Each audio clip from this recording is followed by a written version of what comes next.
All right, welcome back to the third edition of the Baseball America Fantasy Summit. I am your host, Geoff Pontes. Of course, alongside me, as always, is my co-host, Dylan White, our lead fantasy analyst. This week is a big show. We have two guests. Last week, we had James Anderson on. This week, we have two more of our good friends in the industry.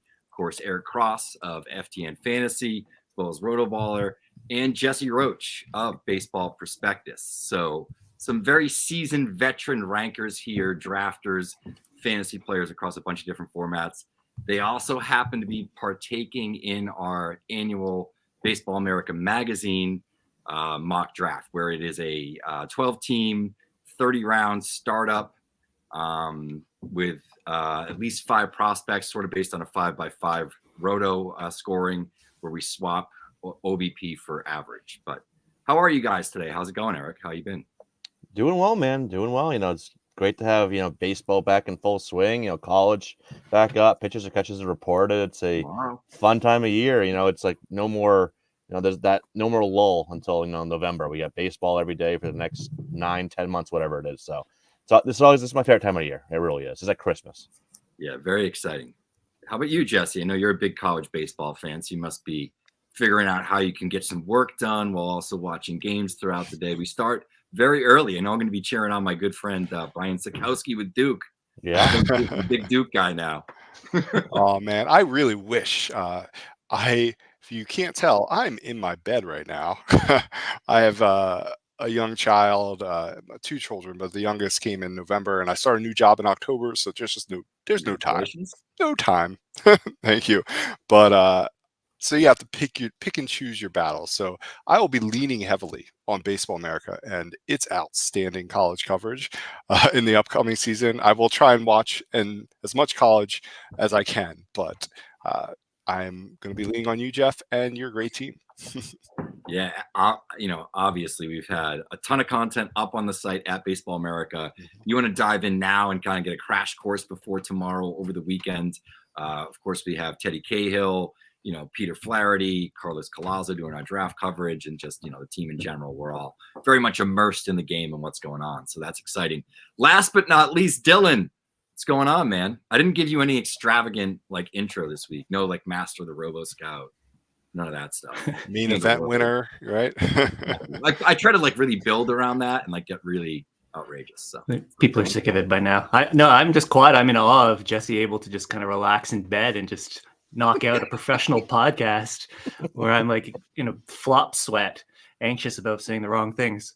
No, I'm doing well. It was funny when you're talking to Eric just there about pitchers and catchers reporting, and I was just thinking back how 2 weeks ago we were doing our summit podcast, and the Corbin Burns trade news broke. And now today, Kyle Bradish, UCL injury, kind of the big news of the baseball world. Yeah. It's tough. That was really tough. Those reports, I saw the tweet that you shared with me, obviously, Dylan, from who was it from? I'm forgetting now.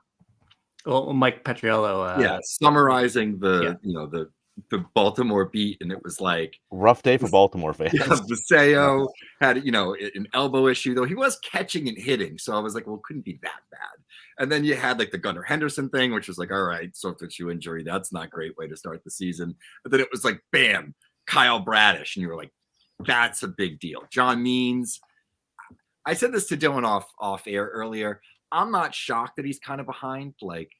That wasn't it looked like there was a setback, obviously, in the playoffs last year, etc. And that's never a great way to go into your off season. So yeah, I didn't necessarily, I wasn't shocked by that news, but the Bradish one is a big hammer, because I think with the acquisition of Burns and the emergence in the second half of Grayson Rodriguez, you were kind of talking about a 3-headed monster there of 3 legitimate, maybe top 20 pitchers. Bradish finished 9th, 10th, 11th in WAR, depending on what you're looking at, and was obviously high in fantasy scoring as well, because this is a fantasy-based show. So yeah, that was a big one. Any other news, Dylan? Anything else that I might have missed? Any signings? No, we still have the reigning NL Cy Young winner just hanging out there on February 15th. Nothing. I saw Carlos Rodon touched to 97, apparently, reported by SNY. So maybe he's back. That would be good news for I guess, Rodon fans, of which I am one. I have him on a dynasty team. I know he's very good, except, the injury risk. So it's good to see that he's healthy for baseball, not just for my team, but for baseball. Yeah, I think there was a time where he said that his back issues are going to be something that's going to bother him the rest of his career. Granted, we've heard that about Mike Trout, and I just think it's a scary situation with Carlos Rodon, and of course Kyle Bradish. I mean, that's not good, not good at all. How far are y'all going to drop him for dynasty purposes? Obviously, this is a short-term hit generally, but if it's a UCL and he does have to undergo Tommy John at some point this year, again, that's a massive jump. There is no indication that that's going to happen. That means he'd be out probably for at least a large portion of next year as well. Yeah, I mean, that's kind of the question that Dylan and I are going to have to tackle as we update rankings. And the thing that's tough with some of these reports too is you hear one thing, a guy does end up pitching, and however that goes, or a guy does end up having surgery fairly immediately. So it's tough to know when to react necessarily. Sometimes you can move a guy down obviously a little bit. I think ADP wise, especially if you're talking redraft, he's obviously moving down at least 30, 40 spots minimum, I would think. Way more. If not more. Is my guess, yeah. Yeah, the reports I saw was he had a PRP injection. He's hoping to pitch through it. He's going to be on the IL to start, but he's hoping to pitch through it and avoid surgery. I think Tanaka might have done that.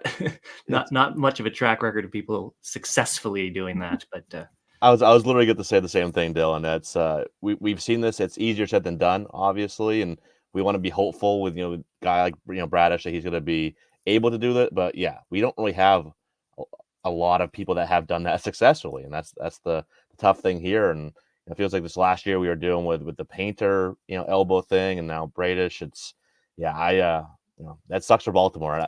Even though I am a Red Sox fan, Baltimore's a fun team. Obviously, we know so much young talent there.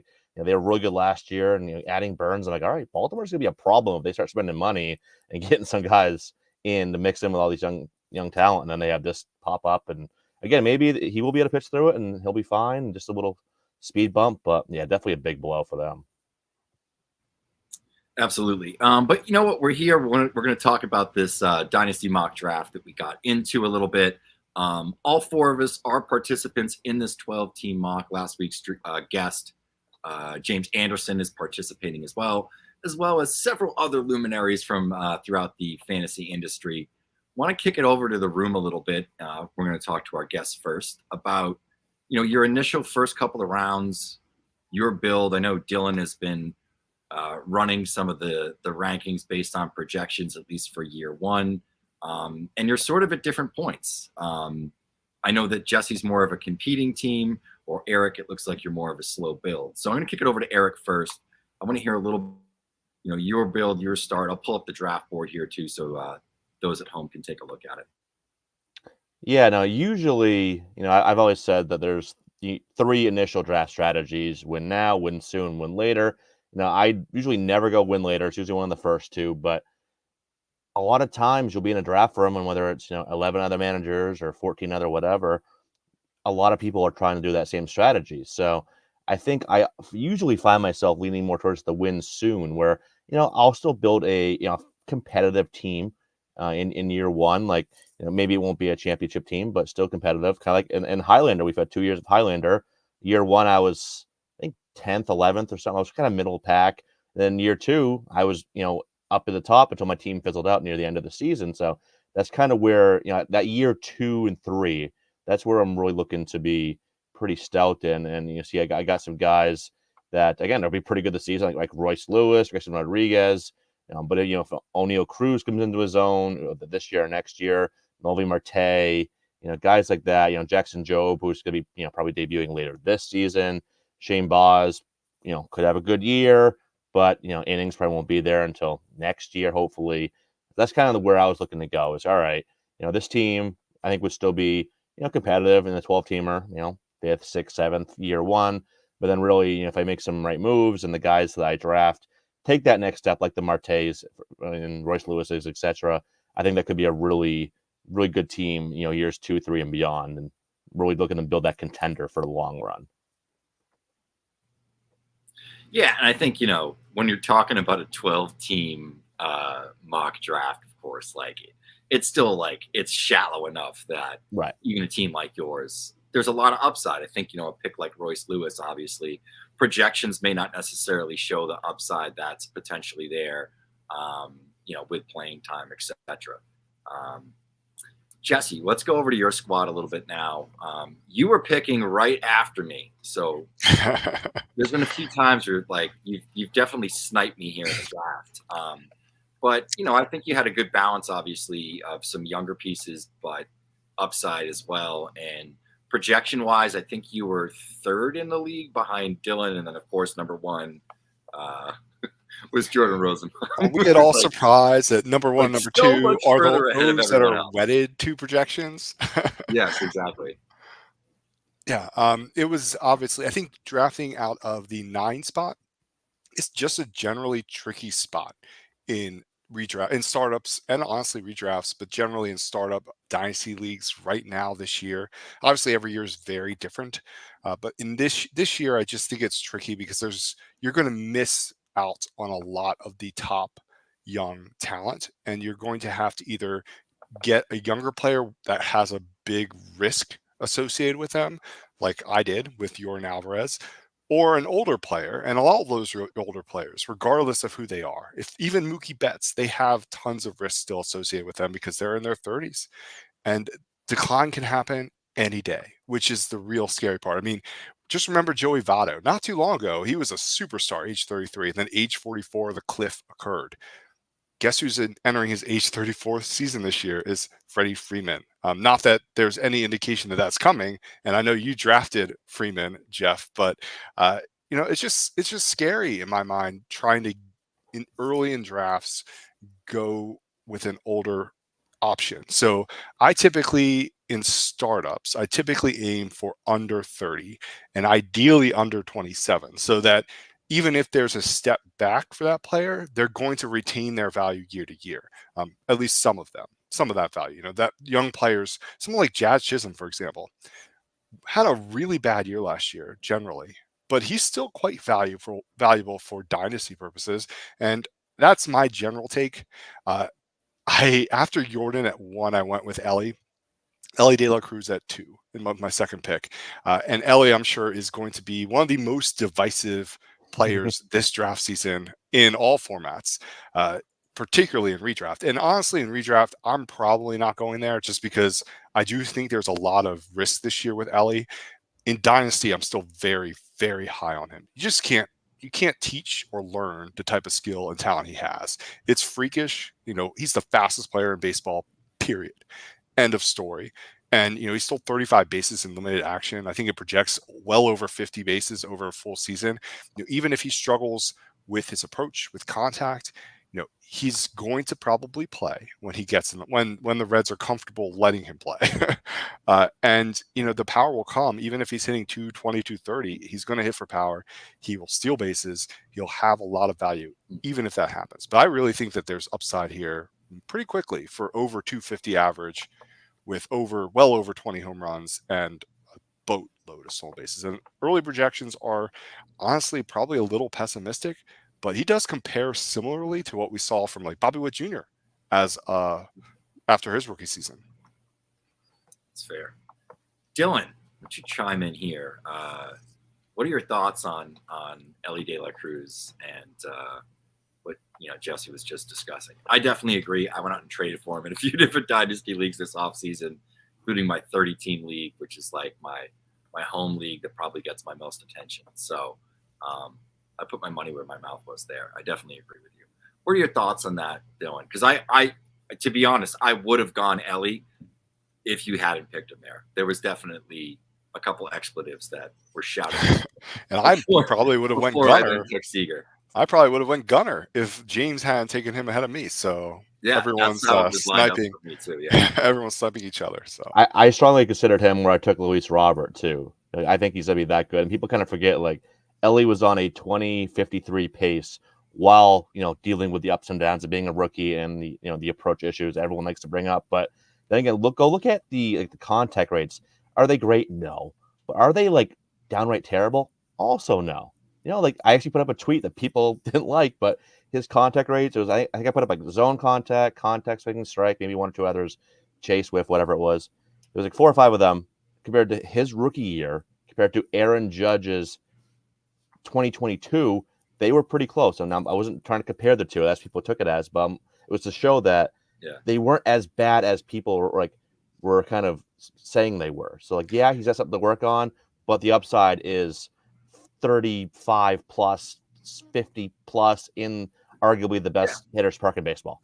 Yeah, I mean, look at Bobby Witt Jr.'s rookie year. It's so similar. The data is so similar. We are big Ellie fans, so totally agree. I think the biggest thing is the chase rate. Just get that down. That's probably the bigger differentiator between him and Judge is just zone miss versus, expanding the zone and missing as well and getting fooled on breaking balls, stuff like that. But Dylan, I want to kick it over to you. I was trying to. We all chimed in to talk to you. The floor is okay. Talk a little bit about your team, and like I said, if you want to chime in on Ellie, you can. We've talked a little bit about him already. Yeah, I mean, Ellie, obviously, I'll just quickly talk about Ellie. Ceiling sky high, of course. I think I was actually surprised, Eric, that you didn't take him in the second round. I actually wrote him in the spreadsheet, assuming you were going to take him there. And then we took Robert. I sat there for a good 5 minutes, just like on the fence. So Gunnar was also in play there. I'm like, it was such a tough decision between Robert, Gunnar, and Ellie. But yeah, I was very close to doing so, Dylan. And so, like, maybe the second round is early, but you're not going to get him in the third. So he's not going to make it to 30, whatever it is, 33 on the way back. So it's not early at all. Like, it's in the right spot. So maybe he won't be incredible this year, but there's a reasonable chance that he will. Maybe he will be Bobby Witt that we saw last year. So love that pick. The way I start dynasties is I like to keep my options open, and then somewhere around somewhere in the 5th to 10th, I like ultimately most of the time just decide to go for it. Because as you know, as you've been making jokes, I kind of track it as it goes with projections just to see how it's going. And then I start seeing like opportunities, and then I just can't resist. And I hate when I see my team dropping in the rankings as every picks are made. I'm like, oh, this is bad.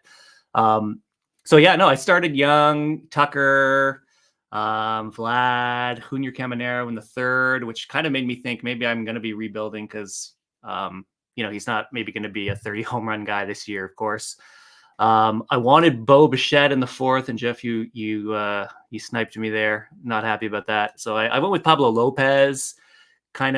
He's a pitcher I like a lot this year, and he's relatively young compared to other guys like Luis Castillo type of thing. And then I went Adley, I think, and I won't get into it later. I don't want to spoil, but at some point I changed gears and just decided to go for it. So yeah, kind of stay young. Guys who will contribute this year and contribute in multiple years. Don't sacrifice one for the other too much yet. And then, look for gaps or look for opportunities in how the board has fallen. My team is very old hitting and young pitching by and large. But to be honest, this is probably what one of my redraft teams would have looked like. 12 team, I just figured it was shallow enough. I could just go down the board, take my guys, and find some prospects toward the end, some younger players as backups, etc. I think some of it was like if this was a 15-team league, I probably would have played it a little bit differently. But that being said, like some of the older guys that I did take, like I just like the value generally in all formats this year on Trout. I think like if he's going 6th round, like I'm kind of okay, especially in an OBP format. Yep. Taking the hit there and seeing what happens because he's such a differentiator in OBP formats for sure. So he gets a bump up there. I didn't get my hands on Yandy Diaz. He's another guy that's a little bit older, but I'm confident in. I tend to like older corner guys overall. I know it flies in the face of Trout, but like with Freeman and some of these other guys, they can move to DH. They're in good environments. They're in great lineups. Obviously like huge run production. I don't expect Freddie Freeman to steal 20 bases again, but I guess you never know with these new rules, right? Freddie Freeman does whatever Freddie Freeman wants to do. I doubled up on my Dodgers love right there, so was trying to do something interesting. But we all do our own rankings. All 4 of us, I know Dylan and I kind of blend ours together to put them out, but we have individual rankings as well. I'm going to go backwards now. I'm going to go back to Dylan.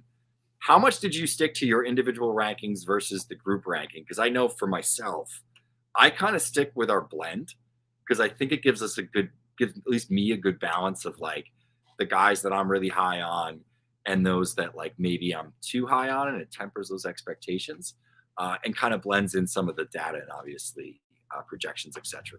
that you lean on. So were you sticking to like your own personal Dylan projections? Were you using the blend? And then I'll talk to obviously Eric and Jesse about this. And I'm going to pull the screen off now too. So just a bunch of talking heads.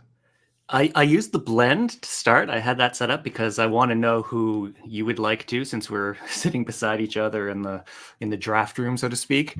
So I didn't use my personal ranks. Funny thing, to show how seriously I take these things, I had our list, and then I said it's a 12-team league. You know, we have to take 5 prospects, so that's 60. So I went down and found the 61st prospect, and I grayed out everyone below that. Did the same thing, like it's a 1-catcher league. So like who's the 13th catcher, gray those out. And then so I have like what the player pool is for the draft. That's what I did. I kind of recommend doing something similar, maybe not that into that much detail, but obviously we've talked about it last week with James. Know your format, know your league. It's very important. The 13th catcher in this league is worthless because we only need 1 catcher on 12 teams. So, stuff like that, obvious things like that. And then another thing is our Dynasty 700, and this is where I kind of made the move. Our relief pitchers are a bit lower than you would have in a 12-team league or a 10-team league or an 8-team league because it's kind of, we're trying to find that blend. And because of relief pitchers not having longevity, really, we account for that in the rankings, having them low. But in a 12-team league, I jumped and I grabbed Edwin Diaz in the 8th, and that's well above our quote unquote ADP based on our rankings, and a closer run ensued after that. And if you look at that, that's the biggest gap on our Dynasty 700 ranking list is the relief pitchers were pushed way up. So it speaks again to the knowing your league and knowing your format. Well, you also started the reliever run. Went out there, you took Edwin Diaz, and like it was just like all heck broke loose. And all of a sudden, I'm in the midst of it, and I'm like, I'm going to have to take a reliever soon. So I did. And like you said, I jumped ADP way higher than or not ADP, but our ranking way higher than I would have. Jesse, I'm going to go back over to you. Obviously, you have your dynasty rankings over at Baseball Prospectus. Are you sticking with those? And I think we'll get into this later. I'm always interested, is there a point where you start to deviate? Because I feel like within that top 25, I'm pretty chalk as to like what I want to do. But it hits a certain point where I'm more like groupings and like, depending upon what you need, you got to go a different direction. So how do you navigate it when you're using your rankings in the startup? Yeah, I mean, I generally use my rankings for a little while at the very least. My rankings at BP that are public facing are for average base formats. I do have my own OBP rankings, but they're not final. They're not ready for publication, for example. So it's I do kind of go by my OBP rankings with the average rankings as a loose guide. There is a substantial difference in player value between average and OBP for many players. A lot of players are fairly static. Some people who have like 70 to 80 point differential between average and OBP typically don't really move at all between average and OBP at all. And then high average hitters like Freddie Freeman, they actually don't really receive an OBP boost at all either. Generally, and I think if you look at Auction Calculator, that kind of on Fangraphs, they do a pretty good job of kind of showing you that value difference. So what I recommend for everybody, if you're doing a draft, a startup draft, and you have unique league settings, input that into something like the Auction Calculator to get a sense of where player valuations vary, because it's going to be different depending on your league. For example, in a shallower league, like a 12-team league, like Dylan said, if there's a 1-catcher league, all catcher values drop because there's just a lot. The replacement value is so much better. So, that's those little things, they will influence rankings throughout. For me, tiers start to get larger after about 100 players deep. And they get really large at around 200 players deep. So, you could just, at that point, it's sort of just, what is your team need? What's your build looking like? Are you trying to win now? Are you trying to, focus on players who are going to maintain value over a period of time? It'll change how you draft. And typically in a league like this too, where we only have to draft 5 prospects, it's a shallower league, and I know a lot of us are fairly confident on identifying prospects through waivers and free agency. In startups, I typically wait to draft prospects, and I think a lot of us probably do as well. And as such, you're going to see prospects fall fairly far as well in this mock draft. So you got to just read the room in a lot of ways too, see how people are drafting around you, and you can kind of change your strategy based on that and try and capture falling value better. And we'll talk a little bit about prospect strategy toward the end of the show. But Eric, sort of the same question, of course. You're a guy that does rankings, has for a long time. How do you approach, different startups with your rankings? How much are you sticking to them? How much are you deviating? Yeah, it's always interesting in whether it's a real draft or a mock draft like this, when it's people. How many drafts have we all done together, whether it's real or mock at this point? Like a lot of them, right, over the years. So knowing the room absolutely is key. But I'm kind of roughly where you were saying, Geoff, where first like few rounds, first 25, 30, 40 picks, something like that. I'll stick pretty close to my rankings because at that point, it's not like, I'm not going to get Luis Robert in the next round for the most part. Like, those guys, they're not going to fall a full, round and a half, whatever it might be to your next pick. So then it kind of, if you don't go with your own rank and someone's like, well, you have so-and-so ranked ahead of so-and-so, but you went with that guy, it can lead to some questions about your own ranking. So I kind of say pretty chalk the first, maybe even up towards closer to 50. But after that, definitely I go read the room more than in the first couple of rounds because, when you get deeper past 100, past 150, as Jesse mentioned, the tiers get bigger and there's that better chance that the guy that you might be higher on falls to the next round than it would be in the early rounds. Like just off the top of my head, a prospect that I know I'm higher on the most. Geoff, I know you're with me on this one. Chase DeLauder, I have him ranked super high, but I know most people, most other people still have him ranked high.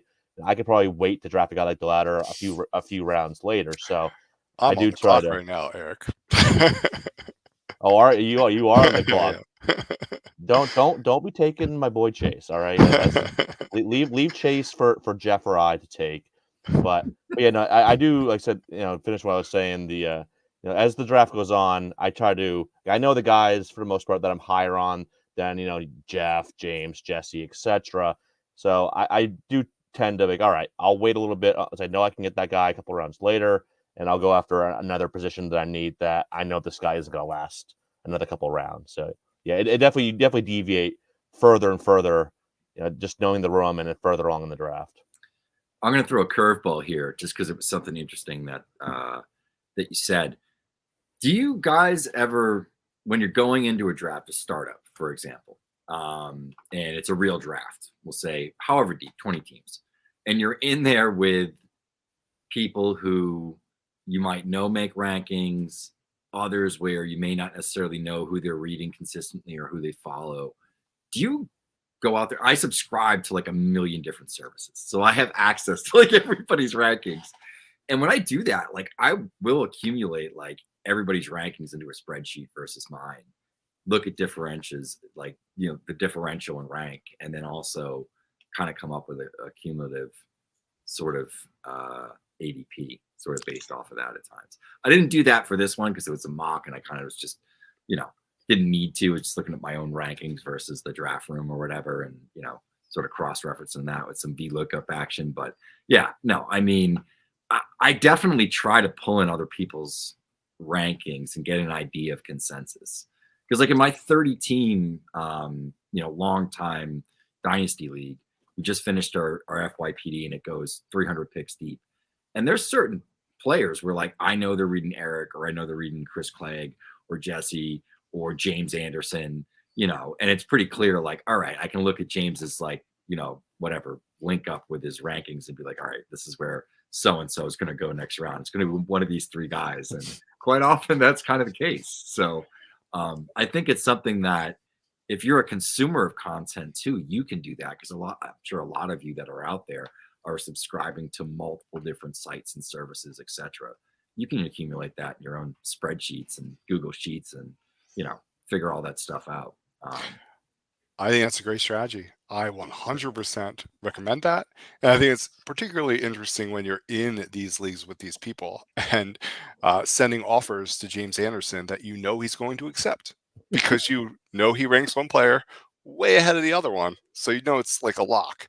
And I know he does that too, to all of us. And I think the thing that really tickles and irks me the most is these leagues where they're co-managers or co-rankers in real life with you and with Jeff and Dylan.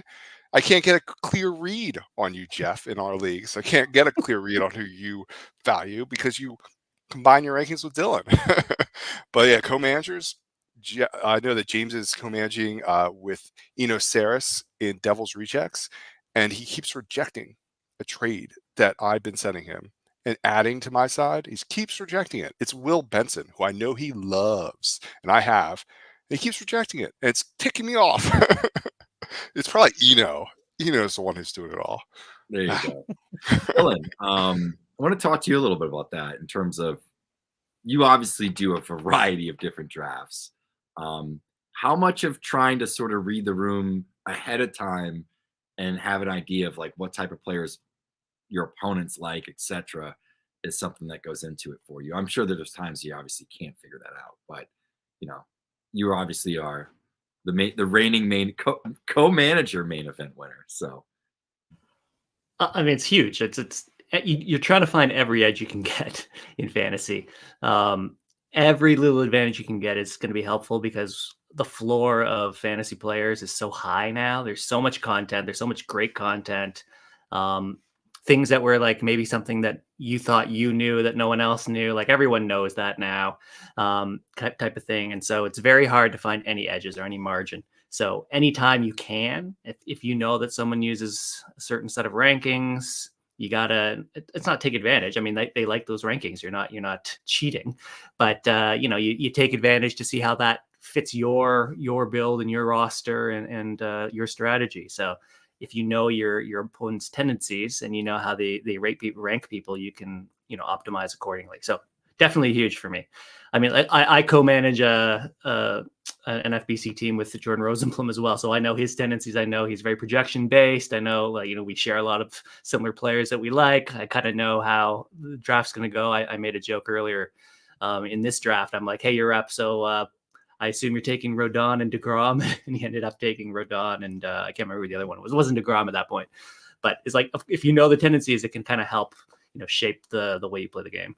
I'm surprised Jordan will do NFBC leagues just because there's no trading in NFBC. Because we all know Jordan loves him a good trade, and many of them. I traded him Carlos Rodon this year, so there you go.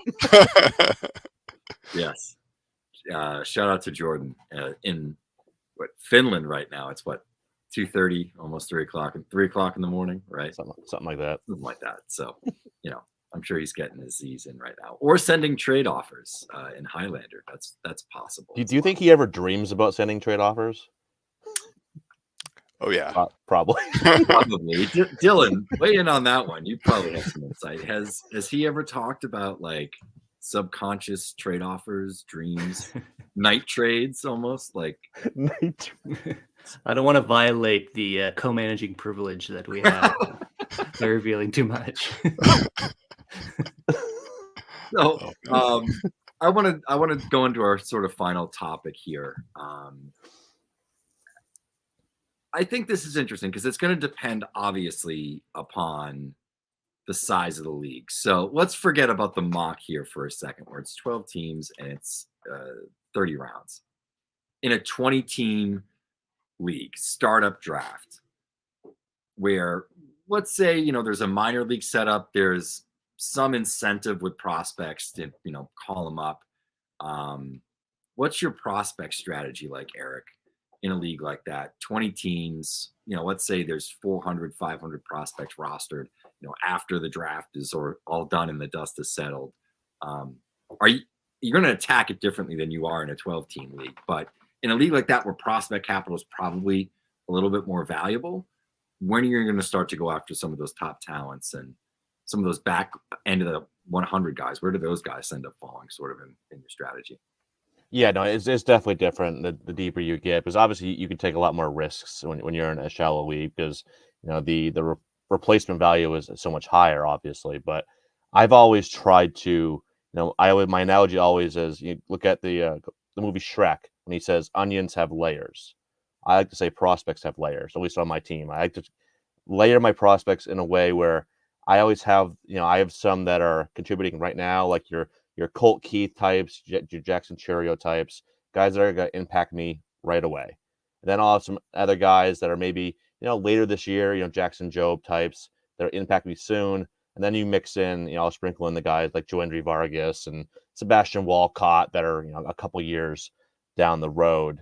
But I think that's important to have too, because, once, and if you do it right, once you're close to ready guys are coming up contributing for you, those guys like Walcott, Vargas, etc. They're getting closer, and then they become that next group that come up for you. And then you can, if you have confidence in your own ability to, find prospects, and especially those deeper, guys like the DSL pop-ups and guys like that, then you can still kind of replenish that last layer of your prospect system. So that's always kind of been the way I go about it. But yeah, it's definitely, getting that prospect capital, especially when you have a deeper prospect pool, having at least some, good core there, I think is crucial, whether it's for the reason of all right, I'm just going to get these guys that are come up and help me, or using them as trade capital, right? Because obviously prospects really have two different, paths, so to speak, in fantasy. Again, you can use them for your own team, or you can use them to go trade and get that piece. It can be a throw in or whatever to get that win now piece that you need. So I think always having some sort of prospect core that you can use is pretty crucial. And same question over to you, Jesse. 20-team league where there's a lot more prospects rostered. How early are you going after some of the top guys? I'll throw the same over to Dylan, and then we'll talk a little bit about the prospects that were taken in the 12-team and what the order was. Yeah, I think it really depends on how I'm attacking the draft. I think if I'm trying to build a team that's designed to win soonish, I'm probably not going prospects for a long time. And I am completely comfortable waiting on prospects in startup drafts because I feel very confident in identifying them on waivers. And I think if you're subscribing to Baseball America and to our websites, you should also feel that kind of confidence. I don't think you have to draft prospects early, but of course, if the value is just too good to pass up, I will take a prospect, regardless of where it is in the draft. If someone like Jackson Churio falls to like 50, I mean, I'm not going to let him fall farther if that's where I'm picking at. It's really about where the value is and how good it is, because you know I really do place a lot of value on winning very quickly, and because for one, dynasty leagues are not at all guaranteed to last, even with those that are built for that purpose. A league like Highlander, which has a lot of rules in place to try and allow that league to last, create parity. And I'll just give one more plug to Highlander and leagues like it. You should use poacher drafts in dynasty leagues. Poacher drafts are fantastic ways to kind of create enforced parity, create off-season activity in trading, well ahead of like a preseason draft. It gives teams that are trying to rebuild a quicker avenue to do it rather than having to rely exclusively on like a first-year player draft. And I just think it's just more fun. It's still a dynasty league by all intents and purposes. I wouldn't even consider adding a poacher draft doesn't turn it into like a keeper league or a dynasty hybrid. I think it's still a dynasty league, but I'd recommend it. But that's off topic here. I think generally with prospects in Highlander, for example, I did not draft any prospects until the last like 5 rounds, something like that. Mm-hmm. I just didn't, and I just don't see the point generally. But again, if the value is right, I will totally draft prospects. Yeah, there were players that in a more standard format I obviously would have protected, that I didn't, because I just sort of felt like it's, you're better off trying to like go for it, and you're only going to have so many players you can keep. I had enough prospects that were coming up and young players that I knew I would acquire, throughout the draft. And yeah, I don't think I drafted a prospect until this most recent round when I took Colt Emerson. And for a good chunk of my team at this point is kind of already built, and it's just a matter of filling in some other pieces. I don't think I'm going to compete this year, but it's going to be better than being at the bottom. Yeah. I have some pieces to trade off. I think 30-team leagues, for example, where you are having a boatload of prospects rostered, are super fun and fascinating. If you can find 30 players that are dedicated to fill out a 30-team league, they're great. I'd recommend them. I'm in only one, and it's a lot of fun. It really forces you to dig really deep to try and find prospects and get in on them early. I mean, we already are doing that, but I think it just provides a little bit more incentive to do it. And those leagues, again, I really do like just waiting. Yeah, they're a lot of fun. But Dylan, same to you. I know you're another guy that use prospects very much. I know you say this a lot on our shows, as currency, as trade currency, to go out there and acquire more pieces. So you're always sort of flipping, going out and getting them. That's, I'm sure, one of the reasons the genesis of RoboScout was going out and trying to find those unheralded players. So how are you approaching in a deeper draft, a 20-team league? How would you approach the prospect side of things? Yeah, I think my default's kind of like the way Jesse was saying. Like, I'm confident in my ability to get prospects, so I will, not worry too much about, making the right choices, because I know, and in the future I'll be able to kind of make up for it. That's what I think. I try to, that doesn't mean I just eschew prospects at all, like totally. Like, I was thinking about this as I took Caminero in the 3rd round. And I was worried as we were going through the draft that, like, was that a big mistake? And, like, is that going to hurt me moving forward? And I said, well, what if I swapped that for Manny Machado, who Matt Eddy took in the 6th round? And my projection goes up substantially. So I guess what I'm trying to say is, like, you may take Caminero, you may take a prospect and think that, it's not helping your chances this year, but of course you can flip it. Like you said, it's currency. I can trade Caminero for Manny Machado possibly and maybe win the league. So you don't want to just leave prospects to the end and then, backfill. You want to have guys at their value, like Jesse was saying with Jackson Churio. Yeah, sure. You can't let them fall, because you want someone who the league is going to value. So you kind of have to weigh as well. You have to kind of weigh the perceived value, and who you think may get helium, and who you are maybe souring on, but people still like. You got to always kind of understand the market for the players you have, or the players in the league, and kind of, buy low, sell high kind of idea. So, I default to not worrying too much about prospects, but I'm always considering what their value is from the player pool. And I threw the top 11 picks into the chat here, so you can take a look at what they are. There's a little note there with, like, Yamamoto as to whether you want to consider him a prospect or not. Some leagues would, some leagues don't. Really kind of depends on the setup and the rules in your league. But I think it puts into perspective. You look at the top prospects who go here. Really, I would say the only guy who's probably not going to contribute this year at the major league level is either Skeens or with 11 Job. Cruz, obviously, maybe there's some questions there as well. But overall, it's pretty close to the majors prospects. And even with the guys that, maybe you don't see a significant amount of work at the major league level this year, there are probably players who are going to see close to a full season of work in 2025. So you're not waiting all that long, obviously, with players like that. And there's certainly upside that, Skeens or Job blows through expectations, Cruz runs through expectations, and all of a sudden they're in the major leagues in June or July. Prospects are coming up much earlier than they used to, and the numbers are backing it up. And then the prospect incentive has only pushed that even further, because there's not an incentive to keep these guys in the minor leagues any longer. So I think that's, an interesting component of it. We don't have to go through, the entire rundown of, all 29 prospects taken. Were there any ones that you were sort of surprised by within this 29, that they were one of the earlier prospects to go? I know we have Parker Meadows considered a prospect here. He went 22nd to Shelley, 197 overall. That's kind of in line with where Meadows is going in a lot of startups at this point. It's because he probably is going to be the leadoff hitter and the center fielder for the Tigers this year.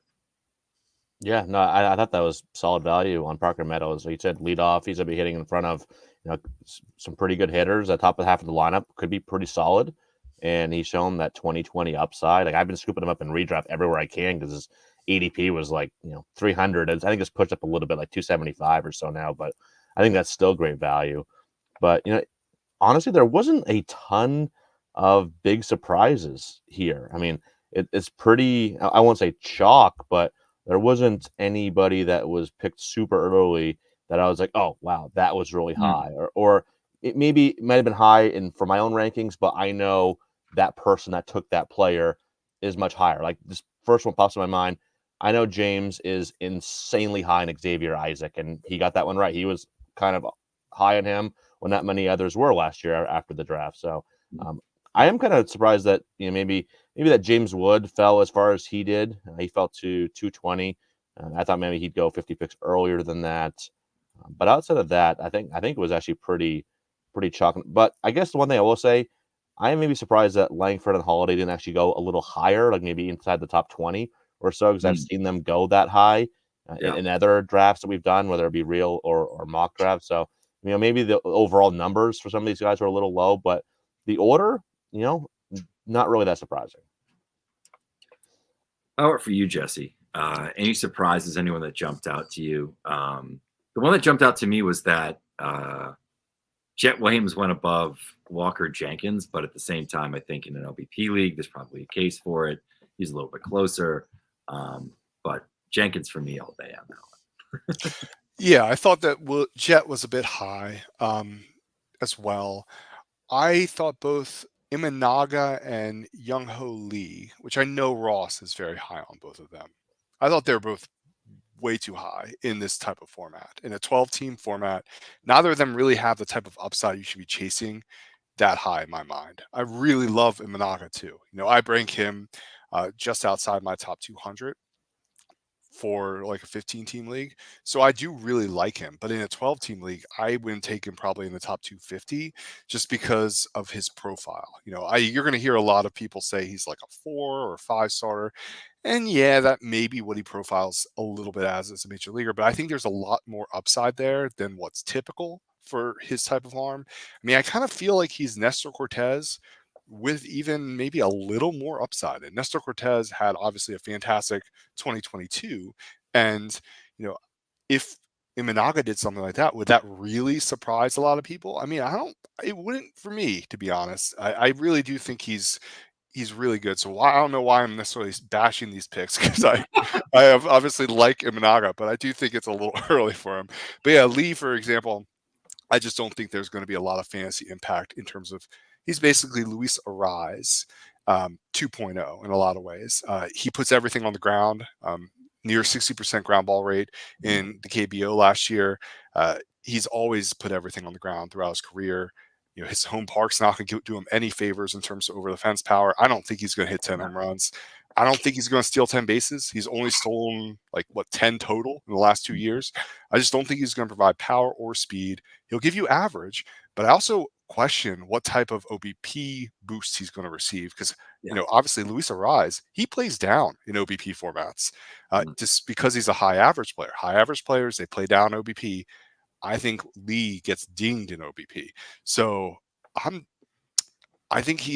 don't even know if he's necessarily going to be Stephen Kwan type of production, which is where I'm a little concerned. I would not take Lee this high in a 12-teamer at this league size. In a deeper format, these players are fantastic. I love them. But in shallower formats, the impact is just not high enough for me to try and take this early. What are your thoughts on that, Dylan, when it comes to Lee? I've kind of been sort of on that side of things where, it's a plug-and-play major leaguer, kind of in some FYPDs outside the top 10. So I see the value there, especially if you are competing, etc. Their outfielders are always in demand in 5 outfielder leagues that are a little bit deeper. But he's not super exciting. And certainly, there's a big difference between if he had, it was in Cincinnati, for example, we talked about that with LED earlier. Eric had brought it up versus playing in San Francisco as sort of a gap to gap guy. I like Jung Hoo Lee. I mean, I like Stephen Kwan, and it's funny because Ross also took Stephen Kwan. high WRC plus guys. I mean, the Giants said he's going to lead off basically. So, I mean, he's going to get some counting stats theoretically. These guys are typically undervalued. Like Stephen Kwan, I can't remember the exact number, but in 15 team leagues, not last year, but the year before, he was the 15th best outfielder in a batting average league. Like he added that much value. So, and Arias adds positive value too. And I know that, I mean, everything Jesse said makes sense. If you're not going to get home runs, not going to get stolen bases, you know, you have to hit with the bat. And, you know, it kind of puts your roster in a bad spot because you have to make up for it. But I like it. I kind of think there's a bit of a market inefficiency there. I also agree with Jesse about Imanaga. If you look at the bat really does not like the Yamamoto, Imanaga, even Jung-Hoo Lee. And it really dings Imanaga on the projection. So if you go to ATC, which I think uses the bat as well, Imanaga doesn't project well. But if you go just to Steamer and Zips, both of them have him projected to be like Justin Steele, like a 1.2 WHIP and, you know, just around 4.0 ERA. Like I think there is some sneaky value there with Imanaga, especially if you're going to win now in an FYPD. You know, I would take him probably over Jung-Hoo Lee, to be honest, just because I think the impact will be more for this year. I think both their values are really nice in redraft. Yeah, they're very nice values in redraft. I would totally like smash the draft button at their current ADPs. And I think for this draft in general, I think we all kind of pushed prospects down. Yeah, I had like James Wood was on my list for a while. He was at the top, and Tiedemann was at the top for a while. Even Painter was too. And I just like I guess I kept chasing the projections. So I like, oh wait, one more round. It just kept going down. I think it's because we're all good at prospect hunting, and so we can wait. I think that's sort of the sentiment. But it's just funny. I remember like I should take James Wood here. I should take Tiedemann here. I'm like, I can't. Jeff will pass me in the projections. I was totally ready to take Tiedemann and then realized that you'd taken him like 2 rounds ago. And the funny thing is, like, I had sat on that for probably 4 rounds. And at one point I was like, you know what? I'm not going to do it. I'm just going to see where he goes. I'm going to see who else takes him and how far he falls beyond where I would take him with my goofy Ricky Tiedemann value. But anyway, Eric, any final thoughts here as we sort of wrap up the show in terms of, you know, this season, stuff you're working on, and, you know, maybe things you're seeing out there in the wild in your own drafts, your own leagues? Man, I'm in like 8 different drafts right now between DCs and a couple best balls, another dynasty mock draft with the folks over at Roto World. So a lot of drafts right now. And it's fun though. I love doing mock drafts. And yeah, you can get tired of them. When I get to March, you know, mid to late March, I'm like, all right, I'm just done with mock drafts. But I do get enjoyment out of these. I do find them valuable because it's a way to, you know, test your own rankings, try different strategies, because obviously we're always like, I think it was Dylan, like, looking for that edge any way you can get it, especially where you're in a league, you know, like Highlander, you know, in other leagues that we're in with so many sharp minds. Like, you have to be on top of your game. So even if it takes a mock draft to try out a strategy that you maybe even think, oh, what if I try this, or, you know, where does this player fall? So I get value out of these to try to hone my own rankings, put those up to the test, and just to better myself as a player. So it's always fun to do these for sure. Absolutely. Jesse, any sort of final thoughts? What sort of stuff are you working over at Baseball Prospectus? Yeah, we're churning through the positional series at Baseball Prospectus. I know you all already are done yours at Baseball America, but we always start ours after January 15th. I've been trying. I want to get it done earlier because it's really tough timeline here. Try and get it all done and then try and cover early spring information. But yeah, we're doing that. We released our 101, our Dynasty 101 earlier this week. I released my top 112 first-year player draft rankings last week. Even though it was a little late, I wanted to release it like on January 16th or 17th, but you know how it is. Time got the best of me. So a lot of work coming out, and I obviously prepping for drafts. I'm excited to go down to First Pitch, Florida, see you all. That'll be fun. Dylan, are you getting down there? Boo. I'm not. Boo. Boo you. You should get down there sometime. You'd be welcome 100%. I'm sure you get into one of those labor drafts and use all your spreadsheets and destroy us all. But I'm excited. I'm excited about that. That'll be fun. I'm excited for labor. That AL labor. I finished second last year to Jason Collette, and I hope to take it down this year. Yeah, I finished dead last year in NL labor. I was terrible. It was awful. I got hit with so many injuries like right off the bat, and then there's just not a whole lot in the waiver wire to go after in those leagues. So that was tough. It was like me and Derek Carty battling out for last. So I felt at least kind of like comfortable with the fact that Derek Carty, who was a seasoned veteran who had won that league, was also having a bad year. So I don't know. I guess like don't bid $15 on Brendan Donovan this year, Jeff. You'll be in better shape. Or actually bid up on Corbin Carroll. I was like in on him and then like just pulled the plug the last minute, like at $23 or $24, and I should have kept going.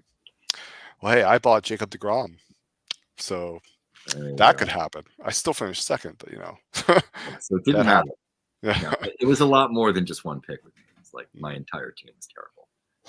But it happens, and that's why Dynasty is beautiful. You can have a rough season and you can pivot very easily and still get a lot of value and enjoyment out of your season rather than having to try and claw your way out of the bottom in redraft.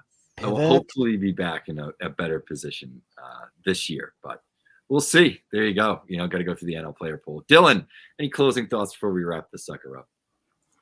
No, just really thankful you guys are in this mock. I love the mocks too, Eric. Like you said, it's like we're in the 20th round and you just get a good sense of who the player value. It's like Max Scherzer hasn't been taken. Byron Buxton hasn't been taken. I'm just picking two guys that were in my queue at one point. So you just kind of get a sense for your, like the real leagues that you're in, like what the market is on these guys. And then when we publish this, this will also move the market a bit because we'll see all these expert minds and where they're taking people and how they pick their rosters and who's valued a lot and who's not. And I have my FYPDs and my two big dynasty leagues coming up next week. So I'm kind of prepping for that. Not really prepping, just getting ready for it. And then, working on tweaking RoboScout, trying to get it even better than it was last year. I wasn't as happy as in previous years. I just want to be a bit better on that. We talked about that offline. And then, working on prepping for NFBC. Still haven't decided if I'm coming back in, but I think I will. I will note that I love the RoboScout that incorporates data. Love it. Appreciate that. I love that. But I am on the clock. I guess we should end with this. My pick. I'm taking Chase. No, I'm just I'm not taking Chase Lauder. I will take a prospect because why not? My first prospect, I will take Colson Montgomery. Who? There you go. That was one that was in my queue for quite a while. Who is very nice in OBP formats, in my mind. I think he projects quite well. And of course, James just selected right before Eric, right after me, and he took Chase Lauder. Are you? And I'm on the clock, man. I was fully. I had to pivot. I was fully going to take Chase Lauder there. So thank you for that, James Anderson.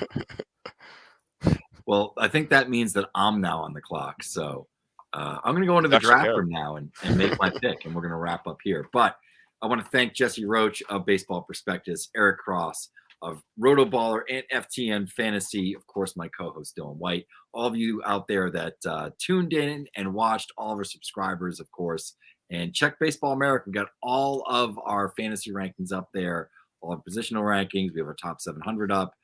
We have a couple different top 100s for fantasy. We did just straight one last week. And then this week, Dylan released his RoboScout Top 100, which is the model-based one, which is really interesting. So go check all that out. A lot of content out there. And happy drafting. Thanks for tuning in, guys.